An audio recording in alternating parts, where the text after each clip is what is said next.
बच्चों, class 11th physics की आज की इस ऑनलाइन कक्षा में आप सभी का स्वागत है। जैसे कि आप लोग इस समय चैप्टर द्रव का प्रवाह के बारे में पढ़ रहे हैं, इसके ठीक पहले की वीडियो में इस चैप्टर से संबंधित टॉपिक्स जो हैं, जैसे कि वेग प्रवणता, श्यानता गुणांक का सूत्र क्या होता है, बीमी सूत्र क्या होता है, मात्रक क्या होता है, इन सब के बारे में इसके ठीक पहले की वीडियो में हम आप लोगों को बता चुके हैं। इसी क्रम में आज का जो टॉपिक है वह है श्यान द्रव में सीमांत वेग से गिरते गोले पर लगने वाले श्यान बल के लिए स्टोक्स का सूत्र।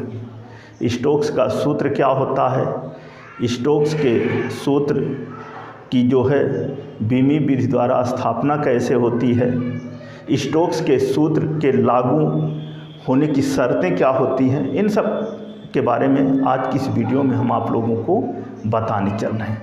तो होता क्या है कि स्टोक्स ने सिद्ध किया कि यदि स्मॉल आर त्रिज्या की एक सूक्ष्म गोली किसी अनंत विस्तार वाले पूर्णतः समांग माध्यम में अंतिम वेग v से गति करे, तब उस गोली पर लगने या उस गोली की गति का विरोध करने वाला जो श्यान बल है, गोली की गति का विरोध करने वाला श्यान बल F बराबर 6 पाई ईटा RB, यही जो है स्टोक्स का सूत्र कहलाता है, जहाँ ईटा इक्वल टू ईटा बराबर श्यानता गुणांक,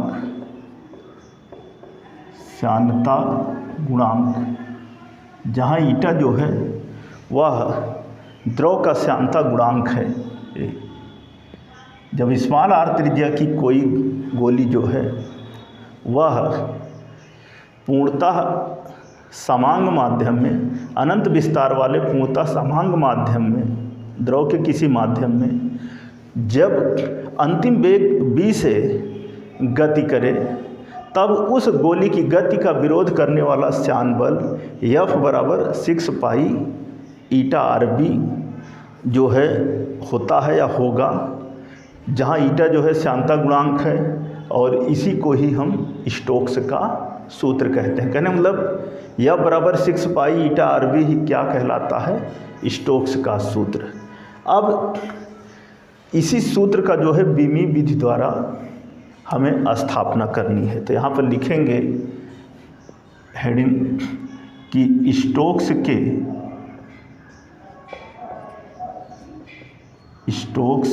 के सूत्र की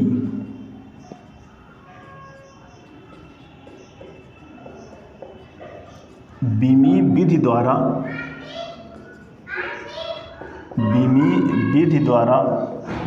स्थापना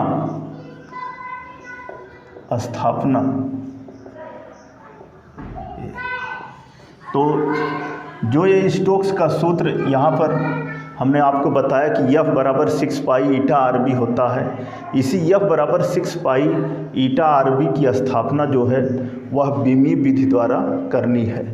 तो इसके लिए हम मान लेते हैं कि माना श्यान बल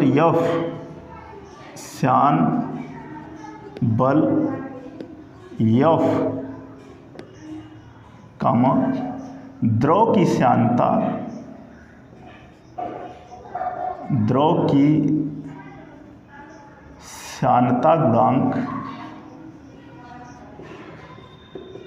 गुणांक ईटा की घात a, यहाँ पर F बराबर 6 पाई ईटा RB है, इस F को हम ईटा की घात a, R की घात b और वेग b की घात c पर हम निर्भर मान लेते हैं। तो माना श्यान बल F द्रव की श्यानता गुणांक ईटा की घात a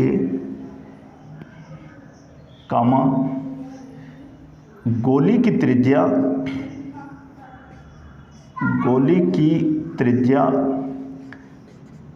स्मॉल r की घात b और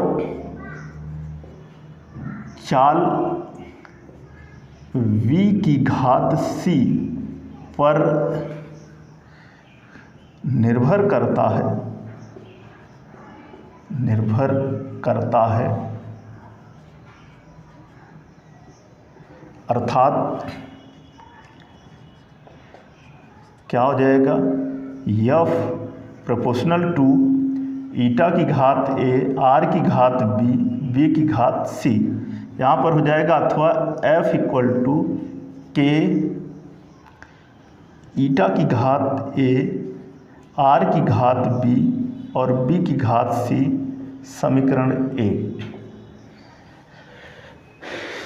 यह बराबर 6 पाई ईटा आर बी बीमी बिंदु से प्राप्त करने के लिए हमने मान लिया कि माना श्यान बल F द्रव की श्यानता गुणांक ईटा की घात a, गोली की त्रिज्या स्मॉल r की घात b और चाल b की घात c पर निर्भर करता है अर्थात F प्रोपोर्शनल टू ईटा की घात a r की घात b और वेग b की घात c, अथवा F बराबर k ईटा की घात a r की घात b और वेग b की घात c, जहाँ k जो है अनुक्रमानुपाती नियतांक है, जहाँ k बराबर नियतांक।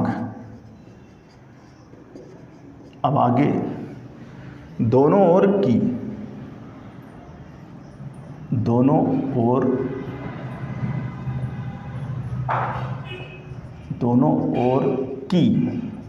राशियों की बीमाएं लिखने पर, दोनों ओर की राशियों की बीमाएं लिखने पर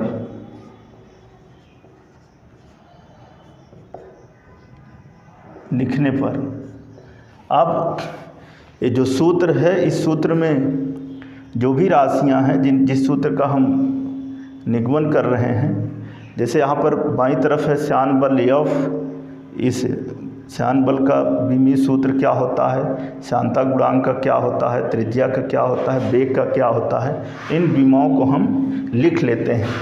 नियतांक का कोई भी बीमा नहीं होगी, तो दोनों ओर की बीमाएं लिखने पर क्या हो जाएगा, बल का होता है mL की घात -2 बराबर नियतांक की कोई बीमा नहीं होती और श्यानता गुणांक ईटा, अभी ठीक इसके पहले की वीडियो में हम इसके बारे में बता चुके हैं। तो क्या निकाले थे वहाँ पर, mL की घात -1 t की घात -1 की होल पावर a, त्रिज्या स्मॉल r का हो जाएगा कैपिटल L की होल पावर हो जाएगा b और चाल का होता है L की घात -1 की होल पावर c। जब दोनों ओर की बीमाएं लिखेंगे तो इस रूप में हो गया। अब इसको और आगे बढ़ाते हैं, जब आगे बढ़ाएंगे तो क्या हो जाएगा,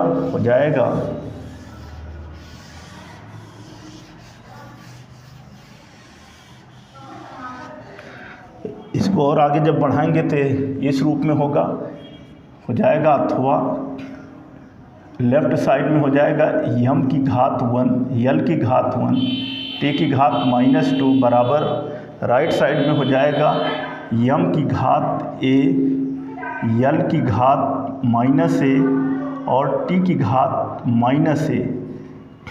जब घातें अंदर प्रवेश करेंगी तो इस रूप में होगा, और इसी तरह से L की घात b और इसी तरह से हो जाएगा L की घात c और t की घात -c, गुणा कर लेते हैं, हो जाएगा, अथवा m की घात 1 L की घात 1 t की घात -2 बराबर m की घात a ही रहेगा, L की घात यहाँ पर -a है, यहाँ पर b है, यहाँ पर c है, तो गुणा होकर के हो जाएगी L की घात -a प्लस b और प्लस c और t की घात -a और -a -c का गुणा यहाँ पर इस रूप में हो गया, t की घात -a -c। अब आगे लिखेंगे कि दोनों ओर की बीमाओं की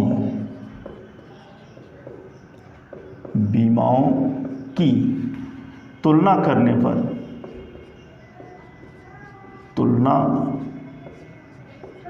पर दोनों ओर की बीमाओं की तुलना करने पर बीमी विश्लेषण में आप बीमा पढ़े होंगे कि किसी भौतिक राशि की बीमाएं वह घातें होती हैं जिन्हें उस राशि के मात्रक को व्यक्त करने पर उनके मूल मात्रकों पर चढ़ाते हैं। कहने मतलब यहाँ पर जो राशियों की घातें हैं वही जो है बीमा कहलाती है। तो यहाँ पर जो ये घातें हैं इन घातों की हम तुलना कर लेते हैं और जब घातों की तुलना करेंगे तो हमें प्राप्त होता है। जैसे यहाँ पर लेफ्ट साइड में m की घात 1 है, राइट साइड में a है, तो तुलना करने पर हो जाएगा a बराबर 1, इसको मान लेते हैं समीकरण नंबर 2। फिर -a प्लस b और प्लस c इक्वल टू 1, इसको मान लेते हैं समीकरण नंबर 3। और तथा -a माइनस c बराबर -2, और इसको हम लिख सकते हैं अथवा a प्लस c बराबर 2। और यहाँ से जो है समीकरण 2 से a की जगह पर मान रख लेते हैं। समीकरण 2 से a का मान रखने पर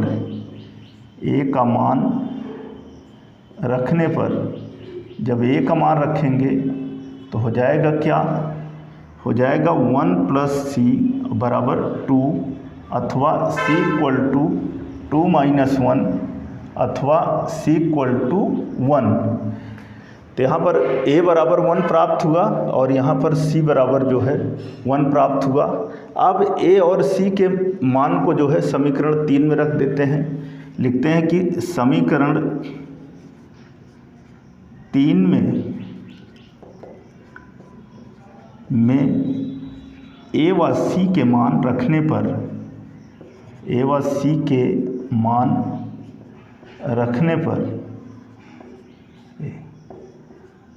जब a व c के मान रखेंगे तो क्या होगा, हो जाएगा -1 और प्लस b और प्लस c की जगह पर 1 और बराबर 1। तो कट जाएगा, -1 से 1 कटा तो यहाँ पर हो गया अथवा b बराबर 1। कहने का मतलब a बराबर 1 प्राप्त हुआ, b बराबर 1 प्राप्त हुआ और c बराबर 1। अब इस a b c का मान जो हमें प्राप्त हुआ है इसको हम समीकरण 1, जो इसके पहले हम समीकरण 1 माने हैं, उसी समीकरण 1 में रख लेते हैं। लिखते हैं कि समीकरण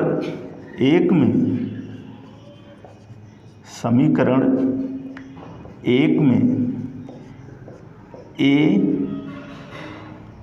कामा b व c के मान रखने पर जब रखेंगे तो क्या हो जाएगा, हो जाएगा f बराबर k ईटा की घात a, तो a है तो 1, और r की घात b है तो b की जगह 1, और बेग b की घात c और c का भी मान 1।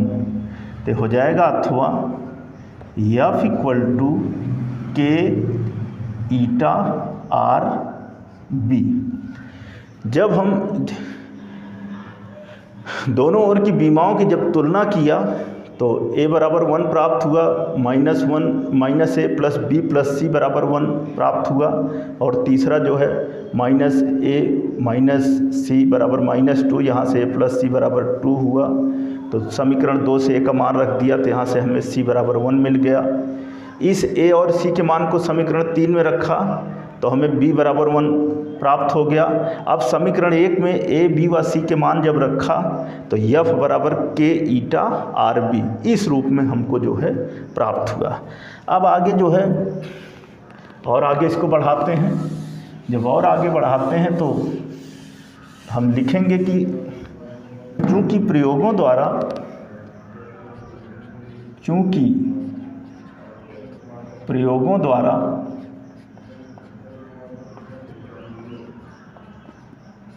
k बराबर 6 पाई प्राप्त होता है, प्राप्त होता है। अतः यहाँ पर यह बराबर के ईटा आर बी को हम समीकरण नेक्स्ट मान लेते हैं, जो भी इसको अगर हम समीकरण 4, क्योंकि 3 तक मान चुके हैं, इसको 4 मान लेते हैं। अतः समीकरण 4 से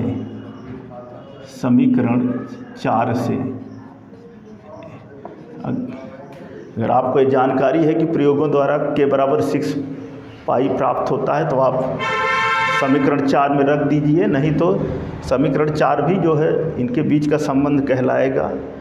और जब यहाँ पर हम के बराबर 6 पाई प्राप्त होता है, अतः समीकरण 4 से क्या हो जाएगा श्यान बल F बराबर के की जगह पर 6 पाई ईटा आर बी ए। यही स्टोक्स का सूत्र कहलाता है। लिखेंगे कि इसे स्टोक्स का सूत्र कहते हैं, इसे स्टोक्स का सूत्र कहते हैं।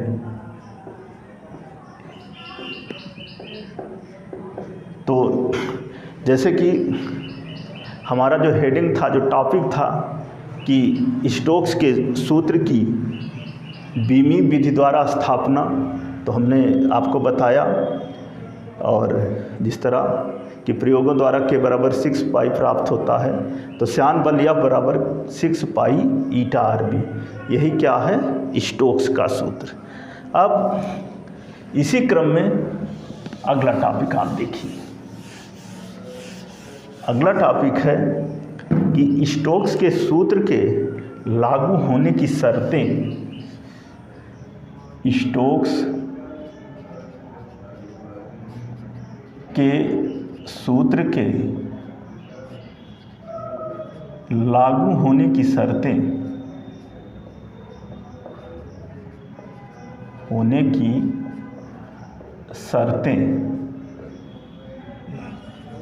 तो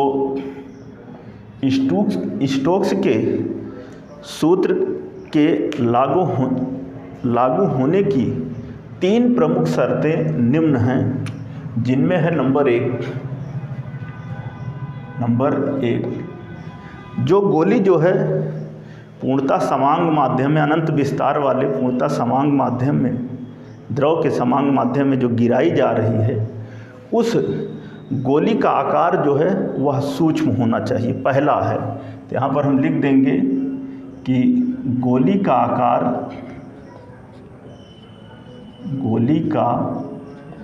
आकार सूक्ष्म होना चाहिए, सूक्ष्म होना चाहिए।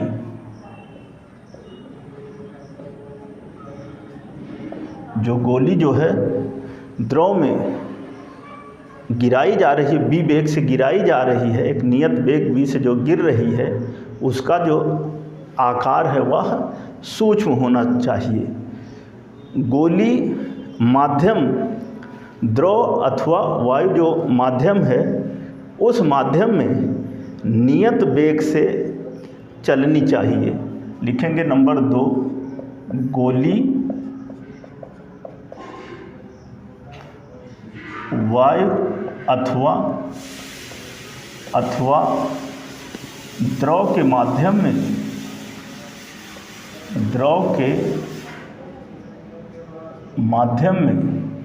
गोली वायु अथवा द्रव के माध्यम में नियत वेग से चलना चाहिए। माध्यम में नियत वेग से चलना चाहिए, ये दूसरी शर्त है। ये दूसरी शर्त है। और एक तीसरी शर्त है कि जो माध्यम है वह पूर्णतः समांग तथा अनंत विस्तार का होना चाहिए। जो वायु अथवा द्रव जो माध्यम है वह पूर्णतः समांग तथा अनंत विस्तार का होना चाहिए। तो यहाँ पर लिखेंगे नंबर 3 कि माध्यम पूर्णतः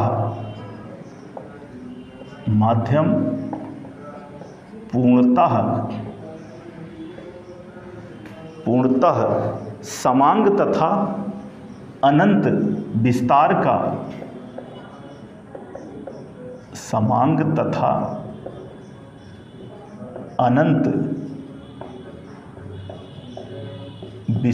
का होना चाहिए।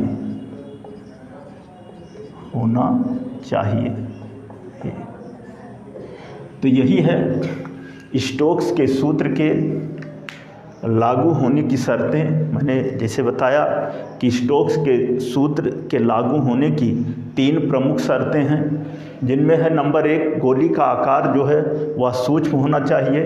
दूसरा है कि गोली वायु अथवा द्रव के माध्यम में नियत वेग से चलना चाहिए। और तीसरा है कि माध्यम पूर्णतः जो है समांग तथा अनंत विस्तार का होना चाहिए। तो ये है स्टोक्स के सूत्र के लागू होने की शर्तें।